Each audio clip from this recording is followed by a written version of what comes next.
Hello, everyone, and welcome back. It is just another day in the life as a military wife, and it is also a brand new year, so welcome to 2024. And of course, being a new year, people are thinking about resolutions and goal setting and all that fun stuff and what they want to change and accomplish, and I think that is personally fabulous. It's also got me thinking about some other aspects in regards to that topic, and it brought a quote to my mind from Lewis Carroll's Alice in Wonderland, and that says, "If you don't know where you want to go, then it doesn't matter which path you take." Let's talk about that today. As always, I am your host, Sam Wolf, and you're listening to Life of a Military Wife.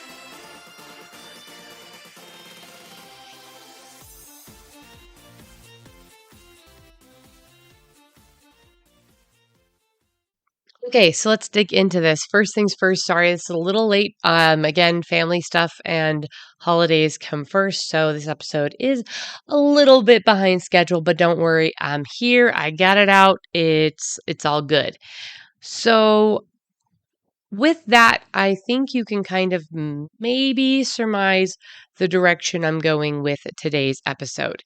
And it's the difference between goal setting and becoming. Goal setting is great. Having a goal is fabulous as long as you know where the goal is going to take you.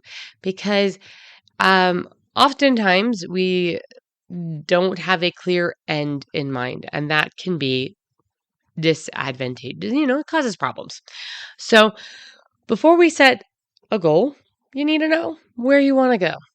And y'all know how much I love Stephen R. Covey. I love 7 Habits. I was raised on it, and I find myself going back and back to this, but it's because these principles are timeless.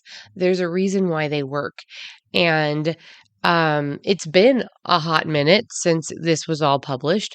So if you weren't raised with it like I was, there may be people in the up and coming generations who are not as familiar with these. So I just want to share it with you. And Stephen R. Covey says, it doesn't really matter how fast you're going if you're headed in the wrong direction. And that really, to me, signifies a lot.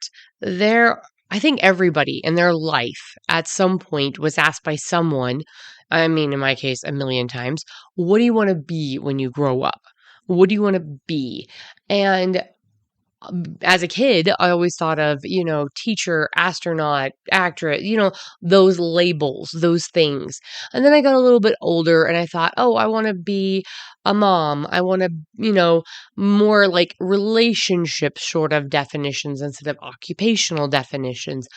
But it wasn't until I really started late teens, early adulthood, realizing what I want to be is not so much determinant upon other people and life circumstances, but what kind of person, what kind of human being do I want to be? And I was really grateful to have a mentor who helped me through a really rough point in my young adulthood, early college years.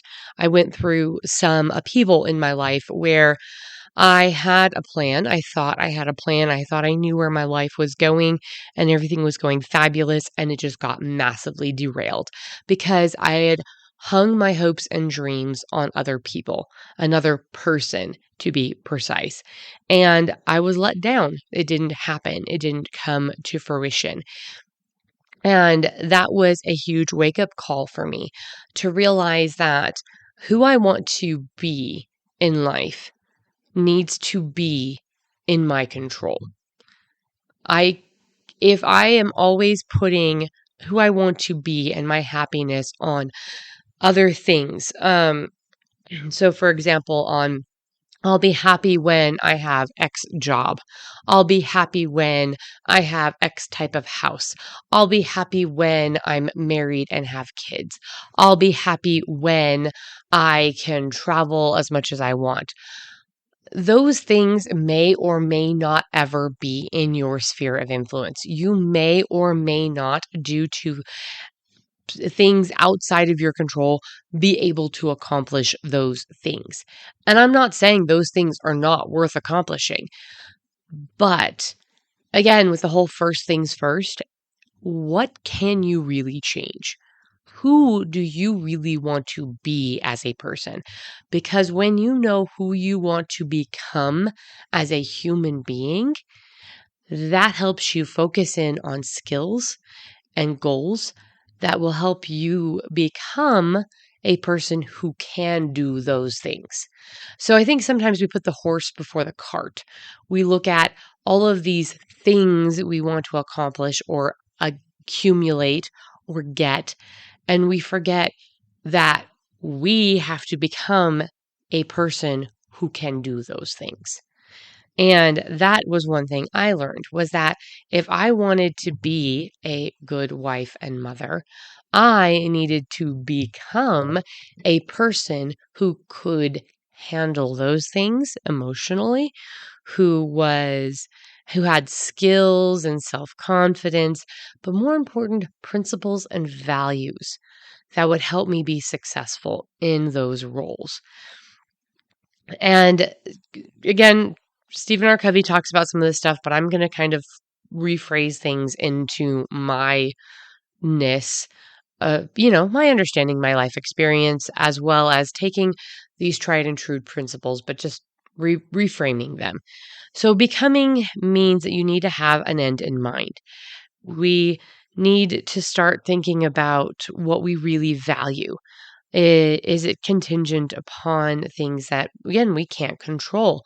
And what do we really value? What are these fundamental principles that we can center our lives on, these fundamental truths? And when we have these principles, we can center our lives on principles. Then we can start coming up with a mission statement, goals, ways to improve and become those things. So when I was a young adult, I was seemingly very confident, but I really wasn't. I had a facade of confidence, but I didn't actually have a lot of confidence in myself. And part of what I realized had led me to not be confident and not have as successful as a relationship as I had wanted was that I did not feel capable in taking care of myself completely. And so there were some things I needed to accomplish to be able to take care of myself so that I would feel confident going into a relationship with someone else. And the other thing I realized was I had to rephrase and reframe how I viewed myself and what kind of person I wanted to be. So I had all of these romantic, wonderful, they're great notions about love and falling in love and getting married, and thanks to rom-coms and love stories and all of that ness.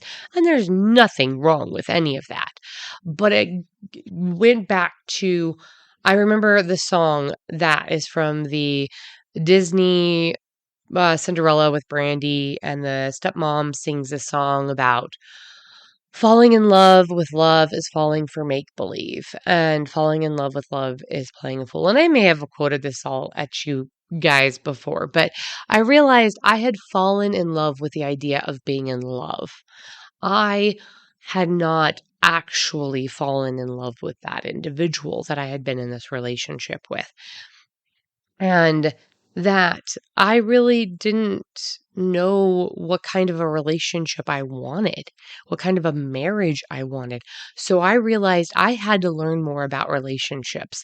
I had to learn more about communication skills. I had to learn more about a lot of those sorts of things before I would be able to do that, because I didn't understand outside of what romantic love was, what practical love was. Day to day, because I just hadn't really learned that as well as I felt like I needed to. And so that led me to start analyzing things and coming up.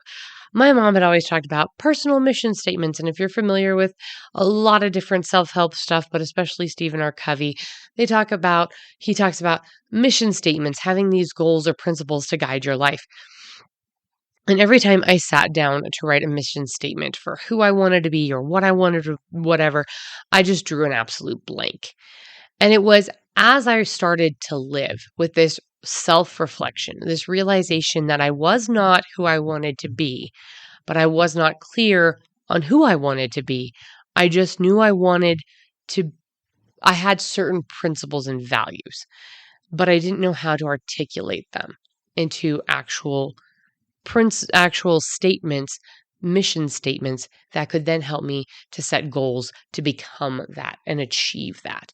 And eventually I did.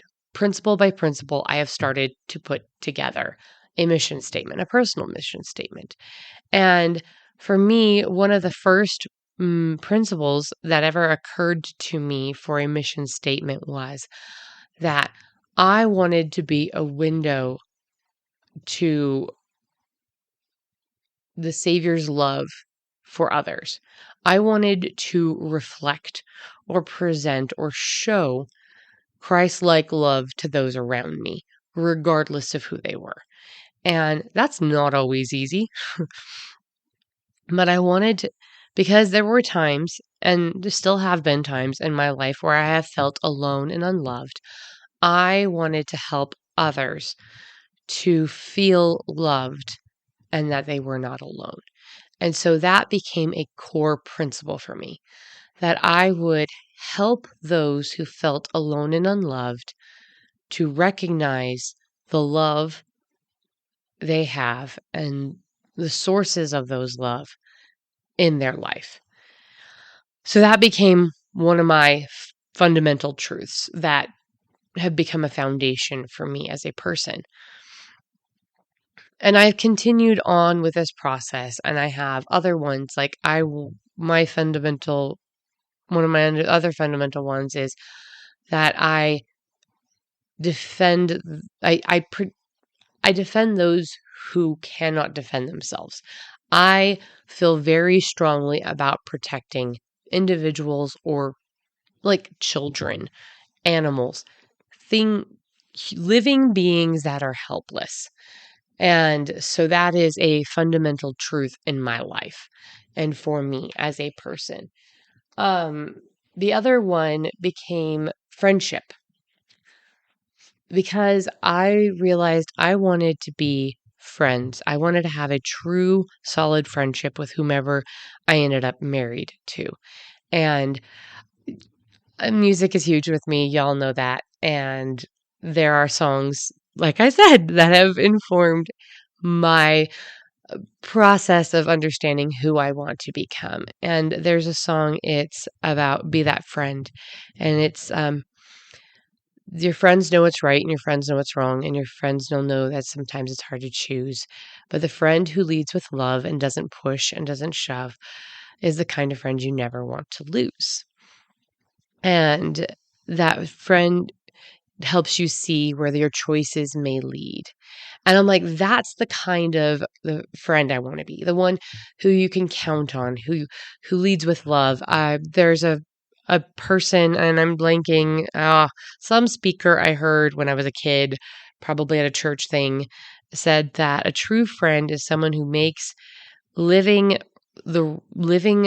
right, making good choices, being a good person easier. And I'm like, that's the kind of friend I want to be.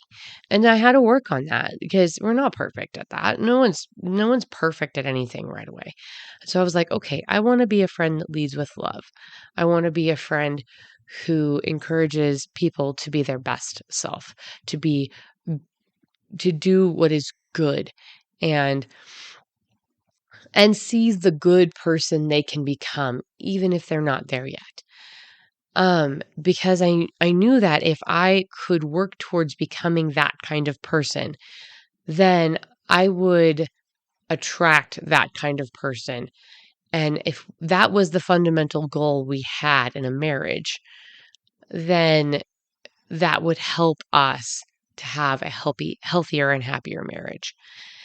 And so that was really huge for me. And as I was going through, again, 7 Habits, because, y'all know I have it. He talks about mission statements and how mission statements look differently for different people. My mom, hers started off as a vision board and ended up becoming, I think, like a little paragraph thing that she put together. In here, he has a friend of his who put his down in like little statements, like almost bullet point statements. And that's kind of become more of where I'm at because I'm not a whole paragraph, express myself in okay, if I'm talking out loud, yes, I can be verbose, but not written. I'm just not a written verbose person. But his is develop one-on-one proficiency or a new proficiency in a year. So basically, develop one new proficiency. I can read, I promise. Develop one new proficiency a year. So he wants to get good at one new thing a year. Maintain a positive attitude. Keep a sense of humor. These are principles he wants to found his life in. Be orderly in person and in work. And then the last one he states is listen twice as much as you speak, which is one that I am working on as well. That is being a better listener and is definitely something I have aspired to and I'm still working on. P.S. Bubby Cuteness has decided to play co-host today. So she is up from her nap and chilling with me on this last bit of today's episode. So you might hear her since she's trying to grab the microphone, aren't you? Yeah. Yeah, is Bubba Cuteness trying to grab the microphone? And so, back to where I was going with all of this. This year, as you stop and think about what goals you want to set, or New Year's resolutions you want to have, or all of these things you want to accomplish, maybe, before we start running headlong into, I'm going to lose 10 pounds, I'm going to read 50 books, I'm going to walk 100 miles, I'm going to earn $1 million. Maybe we could take a moment and think about what kind of person we want to become. What things matter most? What fundamental truths we value most in our life? And make goals or resolutions, if you want to use that word, to work towards some of those things. Maybe the goal this year is to find out what your fundamental truths are that you believe in your heart, the core things that you value. For me, I know that honesty is huge for me. Trust is huge for me. Communication, love, friendship, those are things. And I'm working on applying those as a mother, because as my wonderful co-host, Baby Cuteness, will tell you, even though I've been a mom for a while, I still have a lot I'm working on. And I have a lot I'm working on as a person, too. Yeah? All right. Baby Cuteness, do you have anything you want to say to everyone to start this new year? You gonna say, I'm almost a year? Yeah? All right. Well, you have a wonderful new year, everyone. And as always, you're listening to Sam Wolf, and I am your host of Life of a Military Wife.